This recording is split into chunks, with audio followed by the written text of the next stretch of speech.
Jadi kebetulan bila soalan ini dilontarkan, semalam sendiri pun saya ada mendapat beberapa mesej yang berkaitan dengan soalan-soalan kembalinya roh pada bulan Ramadan, dan Ya. saya rasa soalan ini sentiasa berulanglah saban tahun. Cuma pada tahun ini sampai pada saya lewat sikit. Dah masuk ke 10 akhir tu sampai. Kalau pada tahun yang lepas dia boleh sampai tu dalam selepas 10 awal tu, dalam 11 Ramadan, tiba time tu sampai soalan-soalan macam ni.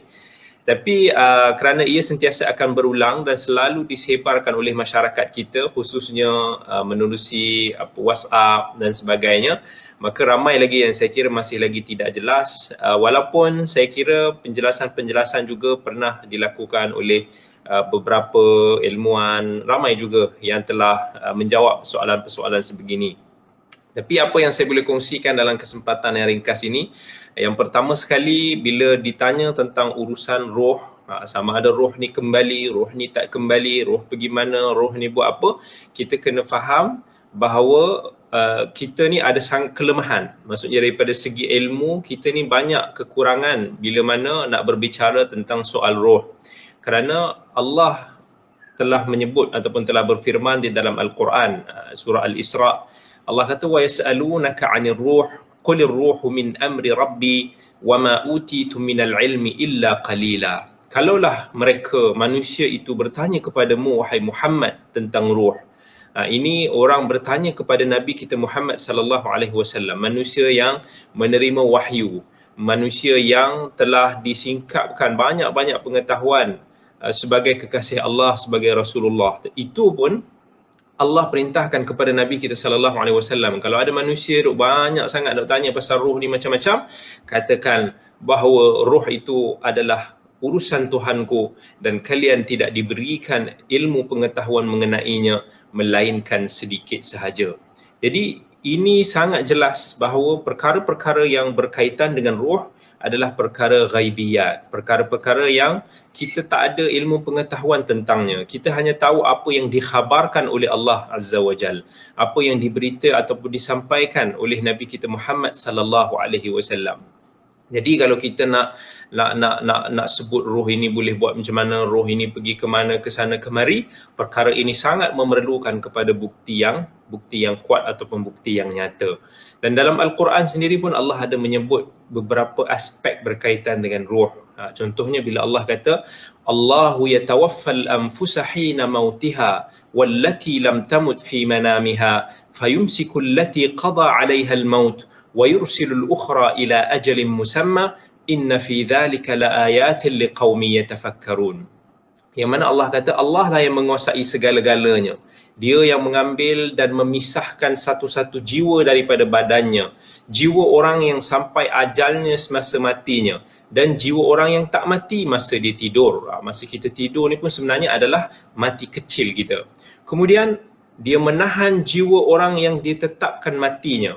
Orang yang mati ni akan ditahan. Roh dia tidak kembalilah ke jasadnya, sama ada di dunia ini ataupun di kubur sana, dan Allah lepaskan kembali jiwa yang lain ke badan dia. Ini orang yang tidur sampailah kepada ajalnya yang telah ditentukan. Sesungguhnya yang demikian itu mengandungi tanda-tanda yang membuktikan kekuasaan Allah bagi kaum-kaum yang berfikir. Jadi ini juga menjadi satu dalil yang menunjukkan bahawa roh orang yang mati dia tidak akan kembali, dan Allah menahan daripada roh ini kembali kepada bumi. Dan ini juga apa yang pernah disebutkan oleh beberapa mufassirin seperti Sa'id bin Jubair, dan beberapa tabi'in mufassirin yang lain, berbicara tentang aspek roh ketika tidur, ketika mimpi dan sebagainya. Jadi Ibnu Abbas contohnya ada pernah menyebut, dalam mentafsirkan ayat tersebut, Ibnu Abbas mengatakan, inna arwahal ahya'i wal amwat taltaqiya fil manam fatata'araf ma sya'allahu minha. Sesungguhnya roh orang yang hidup dan roh orang yang mati, dia akan bertemu dalam mimpi. Mereka saling berkenal sesuai dengan kehendak Allah Azza wa Jal. Fa idza arada jami'uha ar-ruju'a ila al-ajsad amsaka Allahu arwahal amwati 'indah wa arsala arwahal ahya'i ila ajsadiha. Ketika masing-masing nak kembali kepada jasadnya, Allah menahan ruh orang-orang yang telah mati di sisinya, dan Allah melepaskan ruh orang yang masih hidup ke jasadnya. Okey, itu is aspek yang pertama. Dari sudut aspek yang kedua, yang kita selalu dengar dalam mesej-mesej Ramadan ni, roh-roh akan kembali untuk nak melawat dia punya keluarganya. Ada juga mesej yang kata bulan Syawal roh tu akan kembali semula ke alam barzakh. Sebenarnya ini juga apa yang kita katakan tadi, dia bercanggah dengan dalil-dalil yang mengatakan bahawa urusan roh ni adalah urusan alam ghaib yang kita tak tahu, dan tak ada satu dalil pun yang kita boleh kata ataupun yang kita boleh menyokong apa yang telah dinyatakan ataupun telah disebarkan itu.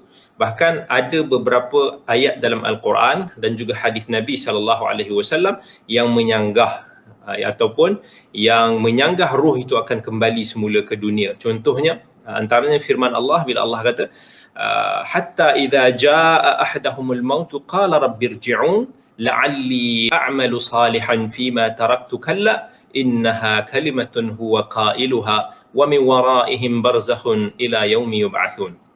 Bila datang kematian kepada seorang kafir itu, orang kafir itu akan berdoa merayu kepada Allah Subhanahu Wa Taala, wahai Tuhanku, kembalikanlah aku semula ke dunia supaya aku dapat beramal saleh, kan? Apa yang telah aku tinggalkan selama ini. Tetapi Allah kata sekali-kali tidak. Sesungguhnya itu adalah janji kosong kamu sahaja.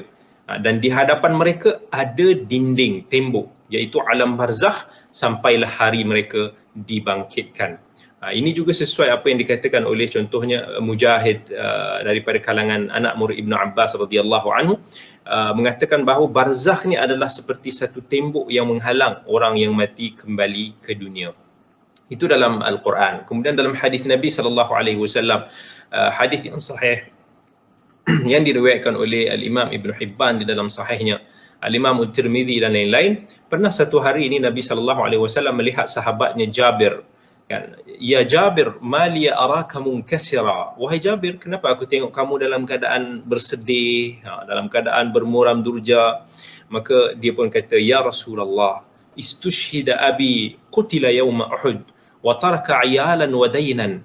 Wahai Rasulullah, ayahku telah mati syahid ketika peperangan Uhud, dan dia telah meninggalkan keluarga, meninggalkan hutang.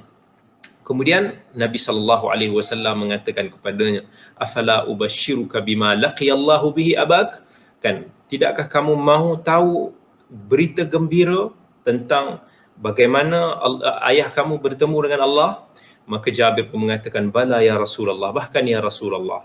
Maka Nabi SAW pun menyebut, ma kallama Allahu ahadan qattun illa min wara'i hijabih wa uhyi abaka fakallamahu kifahan, kan? Tak ada seorang pun yang Allah bercakap dengannya melainkan di sebalik hijab, dan dia telah menghidupkan ayah kamu untuk bercakap dengannya secara tanpa hijab.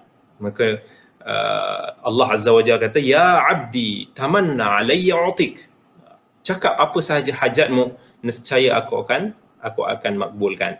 Maka ayah kepada Jabir pun berkata, ya Rabbi tuhyini fa uqtal fika thaniyah. Wahai Tuhanku, hidupkan kembali aku dan aku mau mati semula dalam medan jihad fi sabilillah buat kali kedua. Tetapi apa Allah Azza wa Jalla kata kepada dia? Innahu qad sabaqa minni annahum ilaiha la yurja'un. Maksudnya telah menjadi satu ketetapan dariku bahawa mereka yang telah mati tidak akan dikembalikan semula ke dunia. Kemudian turunlah ayat, wala tahsabannal ladzina qutilu fi sabilillahi amwata.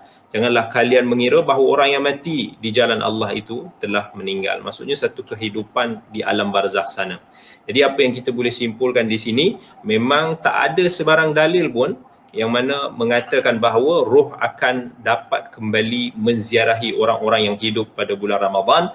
Dan juga kita kena faham ini termasuk dalam perkara-perkara yang gaib, dan perkara gaib sebegini hanya Allah Azza wa Jalla sahaja yang maha mengetahui. Wallahu ta'ala alam.